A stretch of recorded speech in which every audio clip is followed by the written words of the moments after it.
আমাদের অনন্য স্টোরি সকল প্রকার পার্ট গল্প দেখতে আমাদের চ্যানেলটি সাবস্ক্রাইব করে পাশে থাকা বেল আইকনটিতে ক্লিক করে অল নোটিফিকেশন অন করে দিন। ডিসগাস্টিং লোক একটা। কথা হনহনিয়ে সামনে এগিয়ে গেল। একটা রিকশা ডেকে উঠে পড়ল। ঈশান সেদিকে তাকিয়ে মুচকি হেসে নিচের গাড়িতে উঠে পড়ে। টেবিলে থাপ্পড় মারার শব্দে চমকে উঠল কথা। সামনে তাকিয়ে দেখে মোটা ফ্রেমের চশমার উপর দিয়ে গোল গোল চোখ করে টকলা স্যারের তার দিকে তাকিয়ে আছে। কথা আস্তে করে উঠে দাঁড়ালো নিজের সিট থেকে। টাকলা স্যার কর্কশ গলায় বললেন, তোমার মনোযোগ কোথায় কথা? আমি কতবার ডেকেছি তোমাকে? কথা ভয়ে ভয়ে বলল, সরি স্যার, ভুল হয়ে গেছে। প্রথমবারের মতো মাফ করে দিলাম, কিন্তু তুমি দিন দিন ক্লাসে যেভাবে অমনোযোগী হয়ে পড়ছো, নিজের পজিশন ধরে রাখতে পারবে বলে মনে হচ্ছে না। সরি স্যার, আর হবে না এমন। ঠিক আছে, বসো আর ক্লাসে মনোযোগ দাও। কথা ধপ করে বসে পড়ল সিটে। মনে মনে কয়েকটা বাজে গালি দিল ঈশানকে আর বলল, সব হয়েছে বদমাশ লোকটার জন্য। কথা নিজের চিন্তা থেকে ঈশানকে ছুঁড়ে বাইরে ফেলে দিয়ে ক্লাসে মনোযোগ দিল। এদিকে ঈশান ভার্সিটি ক্যাম্পাসে বসে আছে ফ্রেন্ডদের সাথে। সবাই আড্ডা দিচ্ছে আর ঈশান কথার ভাবনায় মুচকি মুচকি হাসছে। কথার এই ঝাঁঝালো আচরণই ঈশানের বেশি ভালো লাগে। গায়ে পড়া মেয়েদের একদমই সহ্য হয় না ঈশানের। কথা একদম ঈশানের মনের মতো, যেমনটা ঈশান চায়। কথা হয়তো একদিন ঠিক বুঝতে পারবে পৃথিবীতে সবাই বাইরের সৌন্দর্য নয়, কেউ কেউ মনের সৌন্দর্যটাও খোঁজে। ইয়াদের সামনে বসা মানুষটার দিকে তাকিয়ে প্রশ্নটা করল ইয়াদ। ডক্টর আতিক ইয়াদের দিকে তাকিয়ে মুচকি হাসল, কিন্তু সেই হাসির মানে ইয়াদ বুঝতে পারছে না। ইয়াদ নিজের দৃষ্টি স্থির রেখে আবার বলল। আতিক ফ্লোরে দৃষ্টি রেখে বলল, তোমার ফুপির নাম ছিল তাফসিয়া হামিদ, তবে সবাই তাকে কলি বলে ডাকত। দেখতে ছিল গোলাপের কলির মতো। তোমার পরিবার সম্পর্কে আমার এত কিছু জানার কারণ তোমাকে আগেই বলেছি। আমি আর তোমার বাবা একসাথে স্কুল কলেজে পড়াশোনা শেষ করেছি। তোমার ফুপি ছিল তোমার বাবার প্রায় 10 বছরের ছোট, তাই তোমার বাবা আর দাদার চোখের মনি ছিল সে। যদিও তার একটা বিশেষ কারণও ছিল। কলি তোমার বাবা 10 বছরের ছোট হলেও আমার 8 বছরের ছোট ছিল। এখন প্রশ্ন করতে পারো, আমি তোমার বাবার 2 বছরের ছোট হলে একসাথে বললাম কি করে? ইয়াদ মাথা নাড়িয়ে বলল। আতিক এবার ইয়াদের দিকে তাকিয়ে বলল, ইয়াসির ছোটবেলা থেকে পড়াশোনার প্রতি উদাসীন ছিল, যার জন্য 2 বছর পিছিয়ে গেছে। ইয়াসির নিজের কল্পনার জগৎ নিয়ে থাকতে পছন্দ করত। তোমাদের যে এত বড় বিজনেস দেখছো, সেখানে ইয়াসিরের এক বেলার পরিশ্রম নেই। ইয়াদ অবাক হয়ে বলল, তোমার দাদা সামলাতো? এটা তো আমাদের পূর্বপুরুষদের ব্যবসা ছিল। তাদের প্রত্যেকের যেন রক্তে মিশেছিল বিজনেস, কিন্তু ইয়াসির তাদের থেকে সম্পূর্ণ আলাদাভাবে তৈরি হয়। স্কুল লাইফ থেকে লেখালেখি শুরু করেছিল ইয়াসির। মানে? সামনের বুকশেলফের দিকে এগিয়ে গিয়ে বলল, তোমার বাবা কবি টাইপের মানুষ ছিল। তার কয়েকটা কবিতার বইও বের হয়েছিল সেই সময়। তোমাদের সোসাইটির সাথে একদম অপরিচিত ছিল ইয়াসির। সবাই জানতো তাফসির হামিদের একটা ছেলে আছে, তবে তাকে খুব কম মানুষ চিনত। ইয়াদ কোনো কথা না বলে মনোযোগ দিয়ে শুনছে আতিকের কথা। আতিক দীর্ঘশ্বাস ছেড়ে বলল, ইয়াসিরের কথা আরেকদিন বলবো। আজ কলির কথা জানতে চেয়েছো, তার কথাই বলছি। পৃথিবীর প্রায় সব ছেলেই কখনো না কখনো বন্ধুর ছোট বোনের প্রেমে পড়ে। কথাটা কোথাও শুনেছিলাম, কিন্তু তার প্রমাণ পাই যখন আমিও পড়েছিলাম কলির প্রেমে। আতিকের শেষের কথায় ইয়াদ চমকে তাকালো আতিকের দিকে। আতিক তা খেয়াল করে মুচকি হাসল। ইয়াদ বুঝতে পারে না এই লোকটা সিরিয়াস মুডেও কিভাবে মুচকি হাসে। ইয়াদের ভাবনার অবসান ঘটিয়ে আতিক আবার বলে, ইয়াসির আমার বড় হলেও ওর সাথে আমার বন্ধুত্বটা গভীর হয়ে গিয়েছিল। পরিচয় হওয়া মাত্র 2-4 মাসের মধ্যেই আমাদের বন্ধুত্বটা অনেক গভীর হয়ে যায়। মাঝে মাঝেই তোমাদের বাসায় যাওয়া আসা হতো, তবে কখনো কলিকে দেখিনি আমি। এসএসসি পরীক্ষার শেষে অবসর সময়ে প্রায় সারা দিন থাকতাম তোমাদের বাড়িতে। একদিন ইয়াসিরের রুমে আমি শুয়েছিলাম। ইয়াসির ওয়াশরুমে শাওয়ার নিচ্ছিল। ও রেডি হয়ে গেলেই বাইরে যাব এমন প্ল্যান ছিল আমাদের। বেডে শুয়ে একটা ম্যাগাজিন পড়ছিলাম, তখনই একটা বাচ্চা মেয়ে রুমে ঢুকে বলে, ভাইয়া। আমার মাটির বোতলটা ভেঙে গেছে, আমার এখনই সেম একটা বোতল চাই। কথাটা আজও আমি স্পষ্ট অনুভব করতে পারি। আমি তাকিয়ে থমকে গিয়েছিলাম কিছু সময়ের জন্য। সাদা ফ্রক পরা, মাথায় সাদা ফিতা দিয়ে চুল বাঁধা 10 বছর বয়সী একটা মেয়ে ঠোঁট উল্টে দাঁড়িয়ে আছে। কিন্তু তার কথা শুনে মনে হচ্ছিল তার বয়স মাত্র 3-4 বছর হবে। আমার বয়স তখন সবে 18, প্রেমে পড়ার বয়স বলা চলে। তাই পড়েও গেলাম সাদা ফ্রক পরা বাচ্চা মেয়েটার প্রেমে। পরে ইয়াসিরের থেকে জানতে পারলাম কলি বুদ্ধি প্রতিবন্ধী। বয়সের তুলনায় তার মস্তিষ্কের বিকাশ ঘটছে না, তাই তাকে বাইরের দুনিয়া থেকে আড়ালে রাখে তার পরিবার। এতটুকু বলে থামলো আতিক। ইয়াদ কখনো কল্পনাও করেনি তার জানার বাইরে তার পরিবারের এত কথা লুকিয়ে আছে। তবে সবই রহস্যে ঘেরা। ইয়াদ যখনই ভাবে হয়তো সব রহস্যের সমাধান সে পেয়ে গেছে, তখনই নতুন রহস্য তার সামনে এসে দাঁড়ায়। সেদিন ডক্টর আতিকের খোঁজেই ময়মনসিংহ গিয়েছিল ইয়াদ, কারণ আতিকের গ্রামের বাড়ি ময়মনসিংহ। সেখানে গিয়ে পেয়েও যায় আতিককে, আর সাথে নিয়ে এসে নিরাপদ জায়গায় রাখে আতিককে। এখন সেখানেই বসে আছে ইয়াদ।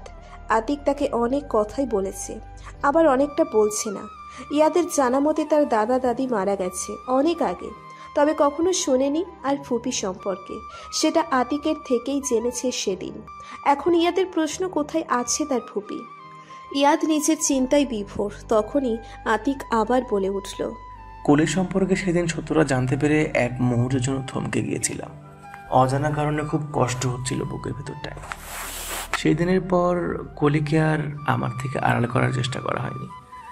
সময় এগোতে থাকে নিজের গতিতে, আর কলির প্রতি আমার অনুভূতিগুলো বাড়তে থাকে। কিন্তু এক সময় ধরা পড়ে যায় ইয়াসিরের কাছে। ও সেদিন রাগ করেনি, বরং বুঝিয়েছিল কলির সাথে আমি সুখী হতে পারবো না। কিন্তু আমি ইয়াসিরের কোনো কথা শুনতে নারাজ। ইয়াসির সুযোগ বুঝে সবটা জানায় নিজের বাবাকে।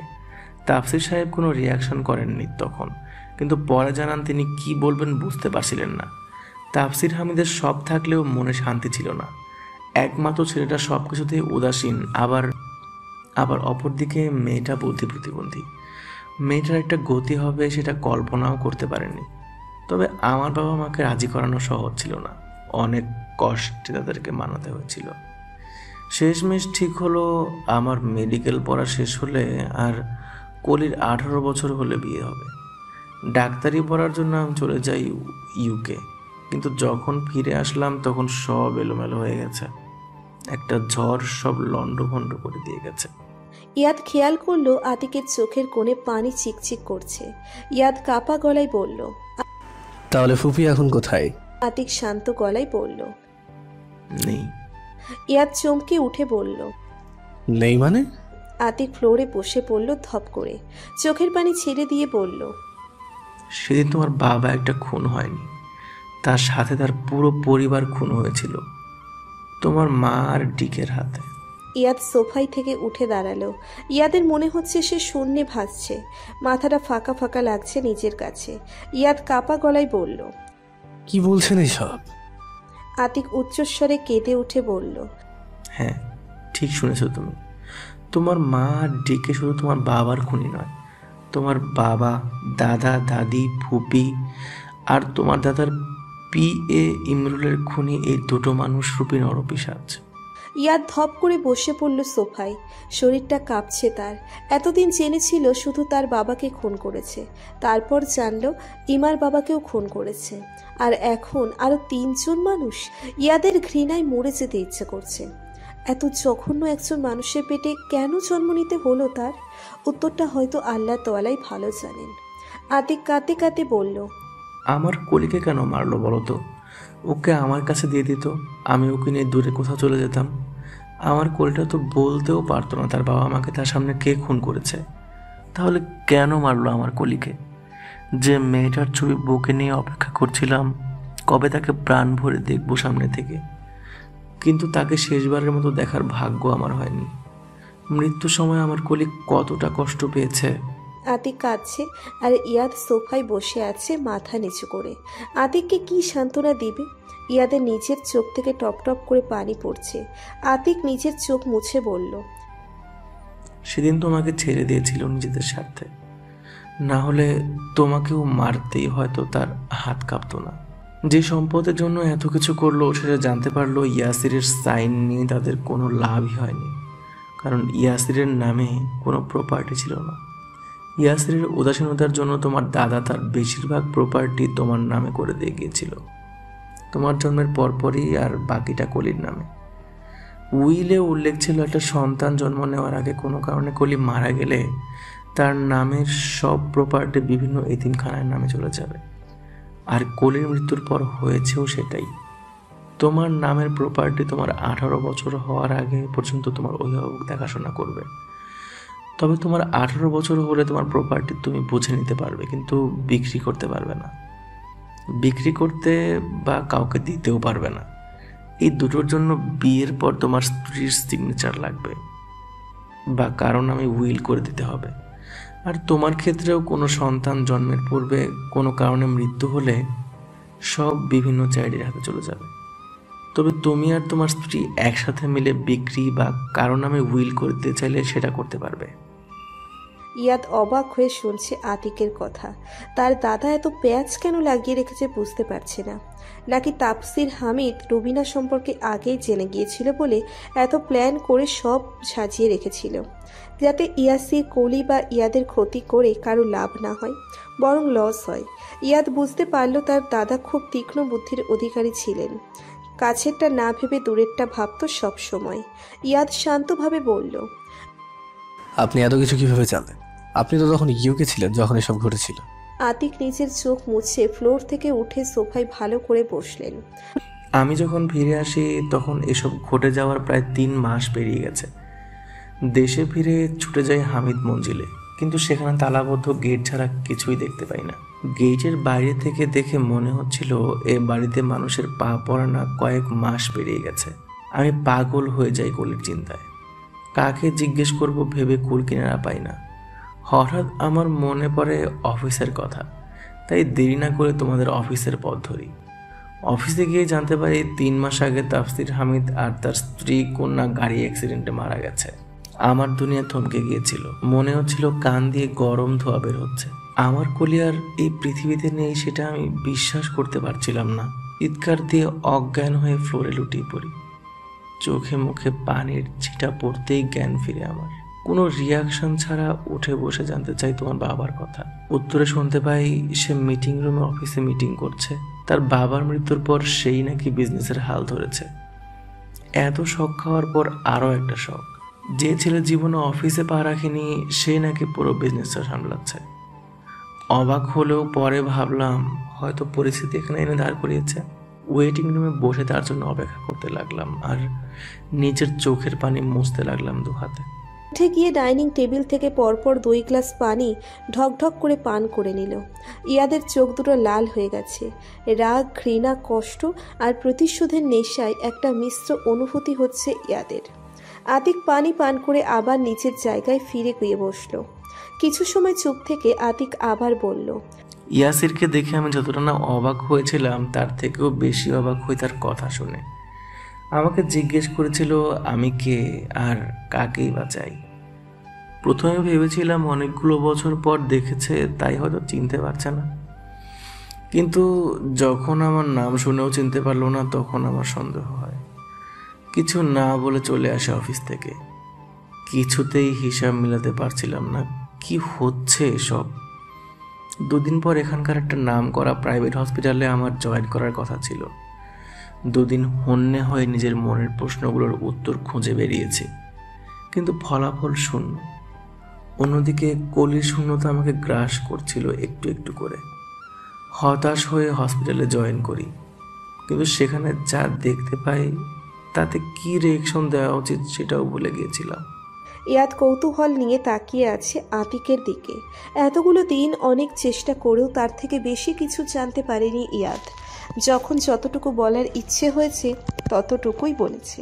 আর ইয়াদ চাইলেও ওনার উপর জোর করতে পারেনি, কারণ কোনো কারণে ওনার মানসিক অবস্থার অনেকটা অবনতি ঘটেছে সেটা জানতে পেরেছিল ইয়াদ। জোর করলে ওনার ক্ষতি হতে পারে, আর ইয়াদের কাছে এখন অনেক গুরুত্বপূর্ণ ব্যক্তি উনি, তাই কখনো জোর করেনি। যতটুকু বলেছে ততটুকুই শুনে গেছে। মানসিক অবনতির কারণ তখন বুঝতে না পারলেও এখন ভালো করেই বুঝতে পারছে ইয়াদ। তার ফুপিকে যে এই মানুষটা পাগলের মতো ভালোবাসতো তার প্রমাণ এত বছর পরও ওনার হাউমাউ করে করা কান্নাটা। আজ নিজের ইচ্ছেতেই উনি সব বলেছে দেখে ইয়াদ চুপচাপ শুনে যাচ্ছে। তার সবটা জানা খুব দরকার ছিল। ইয়াদ অস্থির গলায় বলল, কি দেখতে পার হসপিটালে গিয়ে? আতিক কিছু সময় চুপ থেকে বলল, আমার মাথা ব্যথা করছে, এখন আর কিছু বলতে পারবো না। আমার কলিকে দেখতে ইচ্ছে হচ্ছে খুব। ইয়াদ বুঝতে পারলেও ওনার উপর বেশি চাপ পড়ে গেছে আজ, তাই আর কিছু বলল না। ওনাকে ঘুমাতে বলে বের হয়ে গেল ফ্ল্যাট থেকে। ইয়াদ প্রতিদিন এখানে আসে যদি কিছু জানতে পারে সেই আশায়। আজ অনেক কিছু জানতে পেরেছে সে, তবে আরও অনেক প্রশ্ন রয়ে গেছে মনে। তার উত্তর একমাত্র আতিক হোসাইনি দিতে পারেন। ইয়াদ ড্রাইভ করে অফিসের দিকে যাচ্ছে। রেগে নেই, তবে মনে মনে ভয়ঙ্কর সিদ্ধান্ত নিল। বিড়বিড় করে বলল, আবরার হামিদ ইয়াদ অনেককে হসপিটালে পাঠালো, এখনো কাউকে কবরে পাঠায়নি। কবরে পাঠানোটা শুরু আর শেষ হয়তো মেসেজ অ্যান্ড মিস্টার কবির দিয়েই হবে। ইয়াদ ভেবেছিল সব প্রমাণ জোগাড় করে এদের আইনের হাতে তুলে দিবে, কিন্তু এসব জানার পর সেটা কখনোই করবে না। ইয়াদ এবার নিজের হাতে একটু একটু করে শাস্তি দেবে। কতগুলো জীবন কেড়ে নিয়েছে এরা, কেন? শুধুমাত্র কিছু প্রপার্টির জন্য। ইয়াদের বাবার খুন তার চোখের সামনে হয়েছে বলে কিছুটা মনে আছে, কিন্তু দাদা দাদি বা ফুপির কোনো স্মৃতি তার মস্তিষ্কে নেই। আজ রুবিনা কবিরের উপর ঘৃণাটা কয়েক গুণ বেড়ে গেল ইয়াদের। ডিকে বিরক্ত হয়ে সোফায় বসে আছে আর রুবিনা বেডে। ডিকের বিরক্তির কারণ রুবিনাকে একটা কাজ দেওয়া হয়েছে, সেটাও সে করতে পারছে না। দিশার বিরক্ত হয়ে বলল, তোমার এই একটা কাজ করতে আর কতদিন সময় লাগতে পারে বলো? রুবিনা দ্বিগুণ বিরক্তি নিয়ে বলল, ওই মেয়ের আশেপাশে গেলেই বিরক্ত লাগে আমার। ওর সাথে মিশে সিগনেচার জোগাড় করা আমার পক্ষে সম্ভব না, আমি আগেই বলেছি। দিশার রেগে বলল, হাতে হাত গুটিয়ে বসে থাকলে কেউ কাজগুলো করে দিয়ে যাবে না। বিদেশ থেকে ফেরার পর তোমার ছেলে যেদিন থেকে অফিস জয়েন করছে, সামান্য কিছু করতে গেলেই তার অনুমতি নিতে হয় আমাকে। এসব আমার পক্ষে সহ্য করা সম্ভব হচ্ছে না। ইয়াদের সিগনেচার জোগাড় করা আরও কঠিন, কারণ সে প্রত্যেকটা বিষয়ে অতিরিক্ত পরিমাণে সচেতন। তোমার মতো মাথা মোটা মহিলার ইয়াসিরের মতো গাধার ছেলে এমন চালাক কী করে হলো বুঝতে পারি না আমি। এ কোনোভাবে ইয়াদ আমার ছেলে নয় তো? রুবিনা রেগে বলল, ইয়াদ যখন জন্ম নেয় তখন তুমি জেলে পচে মরছ 2 বছর ধরে, তাহলে ও তোমার ছেলে হলো কিভাবে? ডিকে চিন্তা করে বলল, তাহলে ওরা তো তীক্ষ্ণ চিন্তা ভাবনা কি করে হলো? রুবিনা ভাবলেশীনভাবে বলল, ইয়াদের দাদার সামনে তোমার চালাকি কিছুই না, দেখো না এমন পাশ লাগিয়ে রেখেছি এত বছর ধরে খুলতে পারছি না। ইয়াদ ওর দাদার মতো হয়েছে। ডিকে বিরক্ত হয়ে বলল, তবু তো বুড়োটার গুষ্ঠ শুদ্ধ বিনাশ আমিই করলাম, এখন শুধু ইয়াদ আর ইয়ানা বাকি রয়ে গেছে। ডিকের কথা শুনে চমকে উঠল রুবিনা। ব্যস্ত গলায় বলল, এটা কি বলছো? তো তুমি কিন্তু কথা দিয়েছিলে ইয়াদ বা ইয়ানের তুমি প্রাণে মারবে না, ইয়াদকে প্যারালাইসড করে রাখবে আর ইয়ানকে বিয়ে দিয়ে দেবে। ডিকে থতমত খেয়ে বলল, হ্যাঁ হ্যাঁ, সেটাই করব, একবার শুধু সব হাতে পেয়ে যাই তারপর। কথাটা শেষ করে ডিকে রহস্যময়ভাবে হাসল, যা রুবিনার নজরে এলো না। ডিকে রুবিনাকে ভালো করে বুঝিয়ে দিতে লাগলো ইমার থেকে কিভাবে সিগনেচার নিতে হবে। মনে হচ্ছে অন্ধকার আর নিস্তব্ধতার গ্রাস করে নিয়েছে চারপাশ। দেয়াল ঘড়ির টিকটিক শব্দ ছাড়া আর কিছু কানে আসছে না। ইমা মিনি ছাদে বসে গেটের দিকে তাকিয়ে আছে। চিন্তা আর বিষণ্ণতা ইমাকে পুরোপুরি গ্রাস করে নিয়েছে। ঘড়িতে রাত 2:20 ইয়াদের এখনও কোনো খবর নেই। ইয়াদ রাত করে বাসায় ফিরলেও কখনো এত রাত করে না। ইমা অনেকবার ইয়াদের নাম্বারে ট্রাই করেছে, কিন্তু সুইচ অফ বলেছে। আজ ইয়ানাকেও কিছুই জানাতে পারেনি, কারণ ইয়ানা ভার্সিটি থেকে এসে আর রুম থেকেই বের হয়নি। কি হয়েছে তাও বলেনি। ইমার চোখ লেগে এসেছিল ডাইনিং টেবিলে বসে থেকে। রাত 1টায় ঘড়ির টুং শব্দে ঘুম ছুটে যায়। তখন খেয়াল করে দেখে ইয়াদ আসেনি। আবার কল দেওয়ার চেষ্টা করে, কিন্তু বারবার ওপাশ থেকে একজন ভদ্র মহিলার বলা দুঃখিত আওয়াজটাই কানে আসে। ইমা ডাইনিং টেবিল থেকে রুমের মিনি ছাদে এসে বসেছে। তাও 1 ঘন্টার অধিক সময় চলে গেছে। ইয়াদ সকালে বের হয়ে যাওয়ার পর তার আর কোনো খোঁজ নেই। রনিক জানিয়েছে ইয়াদ রাত 9টার দিকে অফিস থেকে বের হয়ে গেছে। ইমার অজান্তে চোখ থেকে দুফোঁটা পানি গড়িয়ে পড়ল। আকাশের দিকে তাকিয়ে পড়ল।